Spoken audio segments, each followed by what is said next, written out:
Hello everyone, my name is Vinod Solanki and I will teach you English. आज हम grammar का topic करने जा रहे हैं कि किस प्रकार से एस ई एस या आई एस का जो यूज़ है वो हम वर्ब के साथ करते हैं। बेसिकली इसका जो यूज़ है वो हम प्रेजेंट इंडिफिनिट टेंस में इसका यूज़ हम करते हैं, या कह सकते हैं कि सिंपल प्रेजेंट टेंस में इसका प्रयोग हम करते हैं। लेकिन जो विद्यार्थी लोग हैं वो क्या होता है कि इसमें काफ़ी कंफ्यूजन में रहते हैं कि कब हम एस का प्रयोग करें, कब ई एस का प्रयोग करें और कब हम आई ई एस का प्रयोग करें। तो इसी कॉन्सेप्ट को हम आज सीखेंगे कि हम किस प्रकार से इसका यूज़ कर सकते हैं। तो चलें देखें। हम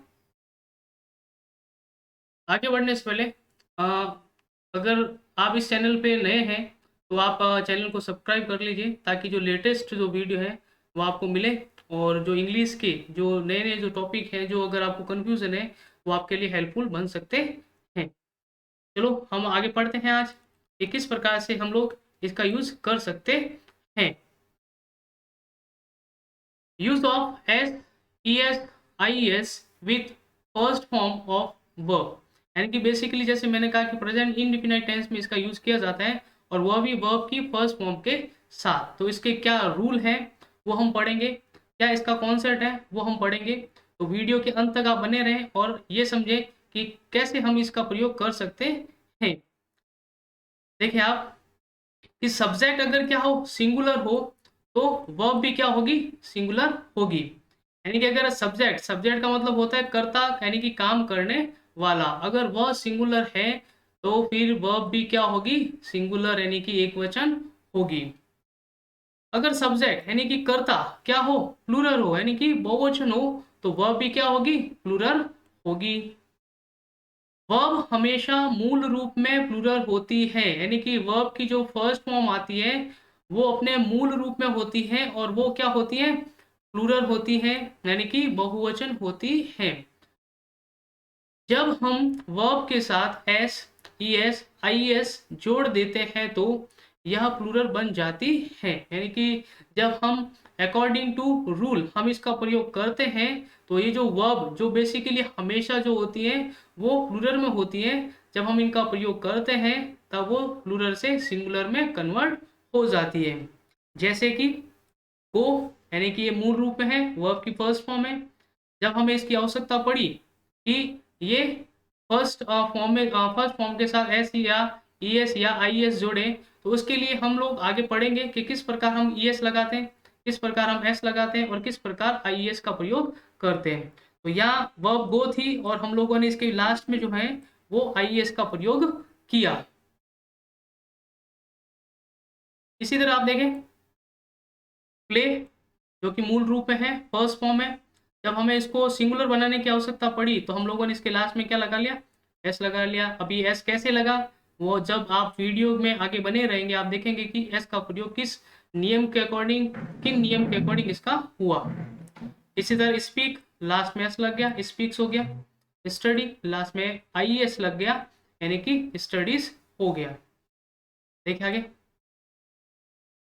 अब ये जाने कि इसका प्रयोग जो है वो हम कहाँ करते हैं, यानी कि यूज कहाँ करें इसका। तो बेसिकली मैं बता चुका हूँ आपको कि टेंस में इसका यूज किया जाता है, और टेंस में भी जो प्रेजेंट इंडिफिनिट टेंस है, या कह सकते हैं कि सिंपल प्रेजेंट टेंस है, उसकी वर्ब की फर्स्ट फॉर्म के साथ इसका प्रयोग किया जाता है। यानी कि प्रेजेंट इंडिफिनिट टेंस में इसका प्रयोग हम करते हैं। यूज कहाँ करें, यानी कि ये तो पता चल गया कि इस टेंस में हम लोग इसका का प्रयोग करते हैं, लेकिन किस टेंस में किस प्रकार से यूज करेंगे। तो देखें आप इसमें कि सिंपल प्रेजेंट टेंस के अफर्मेटिव सेंटेंस, अफर्मेटिव सेंटेंस का मतलब हो गया कि साधारण सा वाक्य, यानी कि नेगेटिव नहीं होना चाहिए, इंट्रोगेटिव नहीं होना चाहिए, या इंट्रोगेटिव नेगेटिव सेंटेंस नहीं होना चाहिए। तो सिंपल प्रेजेंट टेंस के अफर्मेटिव सेंटेंस में जब सेंटेंस का सब्जेक्ट सब्जेक्ट यानी कि कर्ता थर्ड पर्सन सिंगुलर, यानी कि ही सी इट, या किसी का नाम कह सकते हैं जैसे ऋतिक या फिर कोमल। तो अगर थर्ड पर्सन सिंगुलर है तो हम एस ई एस या आई एस का प्रयोग करेंगे। अगर सब्जेक्ट मान लो कि आई आ गया तो हम एस ई एस या आई एस का प्रयोग नहीं करेंगे। अगर सब्जेक्ट वी आ गया, दे आ गया, या प्लूरल आ गया या बॉयज, गर्ल्स, चिल्ड्रन, स्टूडेंट्स, अगर इस प्रकार के अगर सब्जेक्ट हुए तब हम इसका प्रयोग जो है एस, ई एस या आई एस का जो प्रयोग है वो हम नहीं करेंगे। आगे देखें, अब ये हमारे रूल कि भाई किस प्रकार से हम एस का प्रयोग करेंगे, किस प्रकार से आईईएस का प्रयोग करेंगे और कब हम ईएस का प्रयोग करेंगे। तो फर्स्ट रूल है ये हमारा, इसको आप समझे।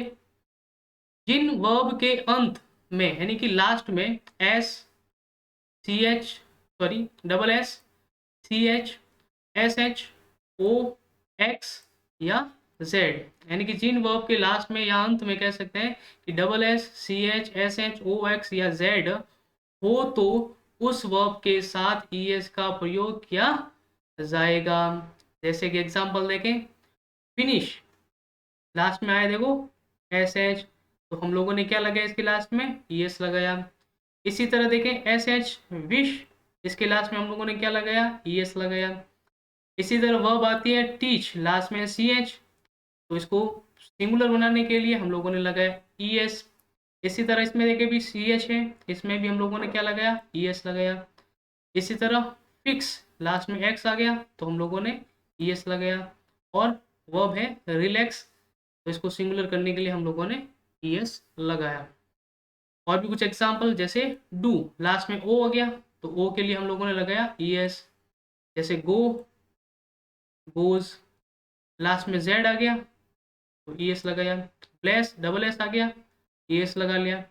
मिस, डबल एस आ गया, हम लोगों ने ईएस लगाया। तो स्टूडेंट बहुत ही बेसिक कॉन्सेप्ट है, बेसिक रूल है कि हम लोग इसमें ये समझ चुके हैं कि भाई जिस वर्ब के लास्ट में double S, C H, S H, O, X या जेड आता हो उस वर्ब के साथ हम ईएस का प्रयोग करते हैं। तो आगे हम और देखते हैं रूल कि किस प्रकार से इसका प्रयोग जो है वो हम करेंगे। देखें रूल नंबर 2, जिन वर्ब का अंतिम अक्षर यानी कि लास्ट लेटर वाई हो, क्या हो, वाई हो, एवं वाई से पहले कॉन्सोनेंट, कॉन्सोनेंट यानी कि व्यंजन हो तो वाई को हटाकर आईईएस का प्रयोग किया जाएगा। यानी कि जिन वर्ब के लास्ट में आपको कोई भी कॉन्सोनेंट दिखे तो आपको क्या करना है, वाई को हटाना है उस वर्ब के लास्ट में से और उसकी जगह पे आईईएस लगा देना है। अब ये कॉन्सोनेंट क्या होते हैं, ये भी हो सकता है कुछ बच्चों को प्रॉब्लम हो, तो इसके लिए हम लोगों ने बताया है कि ये वोवल्स वर्ड होते हैं। जैसे हम लोग अल्फाबेट करते हैं ए से लगा के जेड तक, उसमें ऐसे कुछ लेटर होते हैं जिनको वोवल की जो कैटेगरी है उसमें रखा गया है। जैसे ए, ई, आई, ओ, यू, ये 5 क्या होते हैं, वोवल होते हैं। यानी कि जो अल्फाबेट के जो 26 लेटर है उनमें से जो 5 है वो क्या होते हैं, वोवल। इनके जो अलावा जो भी अल्फाबेट लेटर होते हैं वो कॉन्सोनेंट होते हैं यानी कि व्यंजन होते हैं। जैसे बी, सी, डी, एफ, जी, एच, जे, के, एक्सेट्रा एक्सेट्रा, यानी ये सारे क्या है, कौन से कॉन्सोनेंट है और ये 21 होते हैं। तो टोटल जो अल्फाबेट्स के जो लेटर होते हैं वो 26 होते हैं, उनमें से 5 हो जाएंगे वोवल और 21 जो है वो हो जाएंगे कॉन्सोनेंट। अब देखिए इसके एग्जांपल रूल नंबर 2 के, जैसे आपको वर्ब मिलती है ड्राई, अब देखो इसके लास्ट में क्या है, वाई है और वाई से जस्ट पहले क्या है, आर है। हम लोगों ने अभी सेकंड रूल में पढ़ा है कि अंतिम जो लेटर है अगर वाई आ जाए और वाई से जस्ट पहले कोई भी एक कॉन्सोनेंट लेटर आए तो हम लोगों को क्या करना है, उस वर्ब की वाई को हटाकर उस जगह पर क्या लगाना है, आई ई एस। आगे देखें जैसे ट्राई, देखो इसमें वाई है, वाई से पहले क्या है, आर। इसी तरह फ्लाई, फ्लाई से पहले है एल, एल जो कि कॉन्सोनेंट है, तो हम लोग इसको क्या करेंगे, वाई को हटा के आई एस लगा लेंगे। इसी तरह क्राई, वरी और कैरी, ये इसके जो अन्य एग्जाम्पल है वो होंगे। आगे बढ़ते हैं, देखें ये है हमारा रूल नंबर 3। देखें अब इसमें हमें क्या पता चलता है, जिन वर्ब का अंतिम अक्षर यानी कि लास्ट लेटर वाई हो एवं वाई से पहले कोई वावल हो, लास्ट वाले हम लोगों ने पढ़ा था रूल नंबर 2 में कि कोई कॉन्सोनेंट हो, इसमें हम पढ़ रहे हैं कि y से पहले क्या हो, कोई वॉवल हो तो उस वर्ब के अंत में s लगा दिया जाएगा, यानी कि हटेगा कुछ नहीं, जो वर्ब आपको मिलती है उसके लास्ट में आप क्या लगा लें, s लगा लें। एग्जाम्पल देखें, जैसे प्ले, लास्ट में y आया है और y से पहले क्या है, ए क्या होता है, वोवल। तो जब वोवल आ जाता है y से पहले, तब हम लोग कुछ भी हटाते नहीं है, जबकि हम क्या करते हैं, उस वर्ब के लास्ट में s का प्रयोग कर देते हैं। इसी तरह से लास्ट देखो, y है और y से पहले क्या है, ए।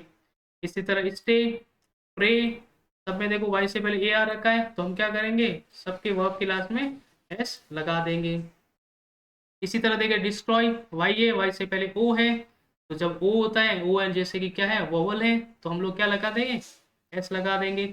डिस्प्ले, y से पहले क्या आ गया, a आ गया है। इसी तरह स्ट्रॉ, पे, y है, y से पहले a है। तो बिल्कुल बेसिक कॉन्सेप्ट है ये, और हम इसमें ये सीख चुके हैं कि कब हम s का यूज करेंगे, कब हम es का यूज करेंगे और कब हम ies का यूज करेंगे। बढ़ते हैं आगे। Rule number 4। अब रूल नंबर 4 हमें क्या बताता है, देखें, रूल 1, 2 एंड 3 को छोड़कर बाकी सभी वर्ब के साथ s लगाते हैं। यानी हम लोगों ने जो रूल नंबर 1, रूल नंबर 2 और रूल नंबर जो 3 पढ़ा है, इन नियम को छोड़कर, इन रूल को छोड़कर जो भी वर्ब आती है उनके लास्ट में हम लोग क्या लगाते हैं, s का प्रयोग करते हैं। जैसे कम, देखो लास्ट में क्या है, इसके ई है, तो हम लोगों ने लगाया एस। जैसे स्टार्ट, लास्ट में टी है, तो हम लोगों ने क्या लगाया, एस लगाया। इसी तरह लास्ट में है देखो स्टॉप में पी, हम लोगों ने एस लगाया। लाइक, जैसे ई है तो हम लोगों ने एस लगाया। इसी तरह देखिए लुक, लास्ट में के है, हम लोगों ने एस लगाया। ईट, लास्ट में टी है तो एस लगाया हम लोगों ने। इसी तरह और एग्जाम्पल देखें, किल, लास्ट में एल है। होप, लास्ट में ई है। आस्क, लास्ट में के है। कुक, के आ गया। कॉल, एल आ गया और कट में एस आ गया। तो ये सारे जो एग्जाम्पल हैं, यानी ऐसी वर्ब जिनके लास्ट में जो फर्स्ट रूल, सेकंड रूल और थर्ड रूल जो अप्लाई नहीं होता है, तो वो सारे जो वर्ब हैं उसके लास्ट में हम क्या लगा देंगे, एस का प्रयोग कर देंगे। तो हम लोगों ने इस तरीके से ये सीख चुके हैं हम कि किस प्रकार हम इसका प्रयोग करेंगे, कि कब हमें एस लगाना है, कब हमें ईएस लगाना है और कब हमें आईईएस लगाना है। और जैसे कि मैंने बीच में ये भी बताया था कि कब हमें इनका प्रयोग करना ही नहीं है। तो स्टूडेंट, आई होप कि ये आपको समझ में आया होगा। तो इसी उम्मीद के साथ कह सकते हैं कि अच्छे से इसको समझें। और अगर आप इस चैनल पे नए हैं तो चैनल को सब्सक्राइब कर दें, लाइक कर दें, शेयर कर दें, ताकि आपको जो लेटेस्ट जो वीडियो है वो आपको जल्दी से जल्दी मिल सके।